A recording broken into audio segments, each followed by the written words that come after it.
Hello, my friends. Today's video has nothing to do with beauty. It has nothing to do with makeup. It has nothing to do with growing older per se.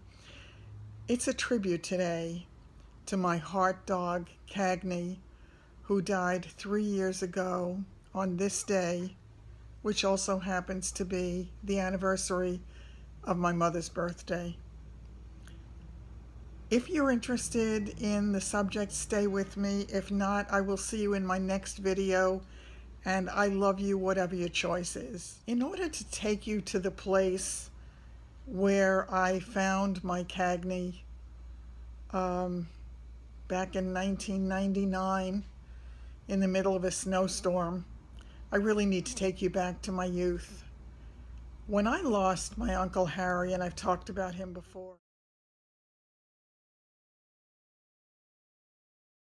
he died to me very prematurely. He was 57, I think. Could have been 52, I'm not sure. He died of a heart attack, and I adored him. He was my personal Santa Claus. He was a man who loved me unconditionally. He was someone who made me feel very special. When he died, I was extraordinarily lonely, and I went through a tough time.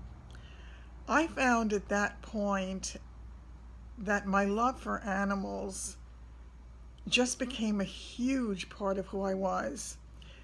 My father, who at the time owned a grocery store, loved animals. He absolutely loved them.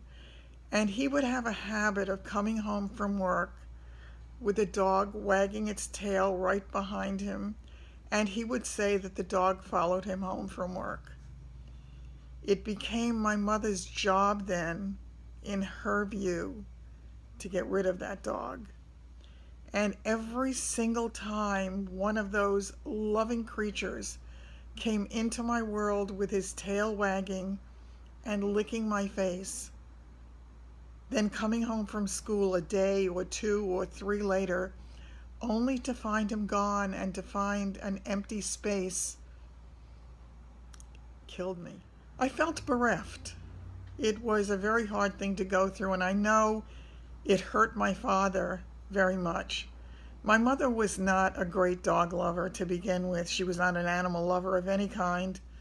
Even the time that my father brought home a cat that we called Ichiban, which meant first one to my understanding, and the cat turned out to be pregnant and gave birth in the closet, my mother had such a hard time with it.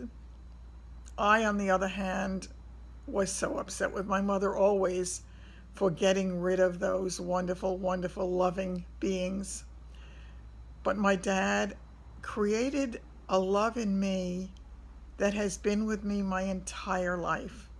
There is not a time in my adult life that I've been without a dog, and for me it's been dogs most of the time. I have not been without one for more than, I would say, 1.5 years, having gotten the first one when I was first married. I was probably married 1.5 years when one of the women I worked with had a poodle, and she bred the poodle, and she had pick of the litter, so she offered me the dog, to pick the dog, which I did. And it started my lifelong adult love affair with dogs. I adored him. His official name was Andre, Duke of Walden, but to me he was Andy. And Andy slept spoon fashion with me, with my arms around him, for most of his life. So I've loved many dogs along the way, but I think into every one of our lives there comes that one special animal, that one dog that holds your heart in its paw, and there's a connection that you can't explain in words. It just exists. It's a love that is so pure and so meaningful that it's very hard to let go. I actually adopted the two of them. There were two in the litter, she and her sister. And I had a friend who gave me the names actually because I had always had boy dogs before. And I said to her, gee, what should I do? I never ever expected to take these dogs. It was a day that I was frustrated at work. I just needed to see a dog and pet a dog. It was as simple as that. So my friend said to me, why don't you call them Cagney and Lacey? Because at the time they were famous characters on television. And I said, okay, didn't sound great to me. And I really couldn't associate it with it in the beginning. But by the end of her life, Cagney could not have been anything but Cagney.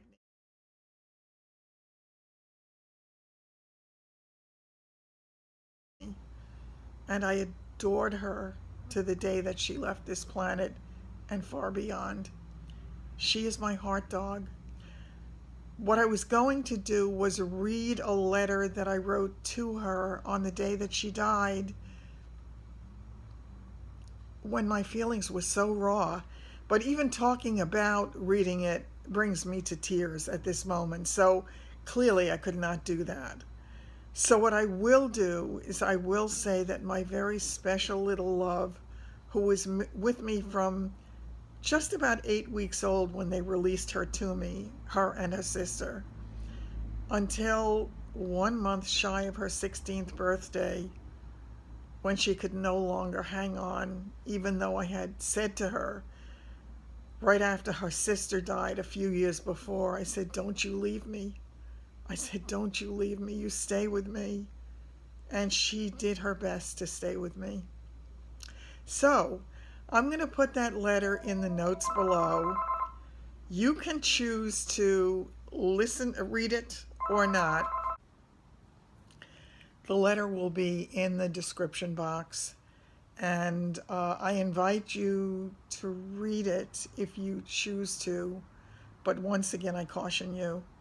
My emotions were very raw at the time. It was something I wrote on my Facebook page. And it garnered the most unbelievable love and support from my friends on Facebook. And it made me cry every single time that I looked at it, and does to this day.